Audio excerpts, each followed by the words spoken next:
ទិសភាពខែនេះគឺបដូរពណ៌ហើយស្មៅមកឡើងត្រឹមជង្គង់ហើយប៉ុន្តែដូរពណ៌ឲ្យស្មៅដូរពណ៌ឲ្យទៅនេះមកលេងហ្នឹងនេះស្អាតទិសភាពញាក់រកខ្នោនេះភ្នំសាំតែស្អាតបងប្អូនអើយ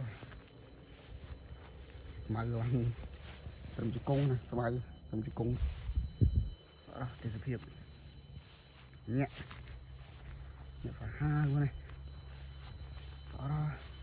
យ៉ាងនោះផ្លូវគៀកផ្លូវទៅទេអានេះយើងមកបោះតាំងអីមើលគេជួយទៅក៏បុនទៅវៃទៅនេះមកលេងអែមនេះស្អាតនេះទិសភាពវឹងល្វើយនោះតែគាត់ថាណានេះរឿងស្ងាត់តិចបងប្អូនណាឆ្ងាយពីខេត្តពេកពេលចឹងនេះស្ងាត់តែស្រឡះទិសភាពស្រឡះល្អខ្ញុំដើរឡើងអត់និយាយចង់ចេញនេះទិសភាពអូស្អាតមែនតែនមកណាអូយ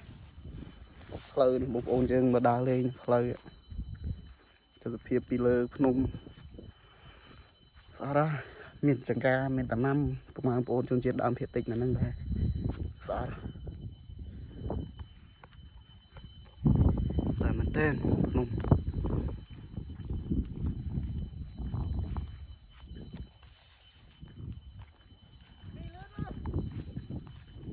្នំស្អាតហើយទៅនេះមកលេងបងប្អូនថ្ងៃបុណ្យអ៊ំទូកថ្ងៃឆ្លងឆ្នាំមកលេងនឹងត្រូវភ្នំអូកយគុណមិនចេះចិនណាយគឺស្អាតមែនទេខ្ញុំទៅនេះខ្ញុំលេងនឹងដែរបុណ្យអ៊ំទូកទៅនេះដែរសម្រាប់ពីការងារមកលេងនេះស្អាតទិដ្ឋភាពស្អាតជាងអាចនាំសក់វែងសក់អីមកលេងបាត់កូនបោះអីចាក់ភ្លេងសក្តាទៀតអែម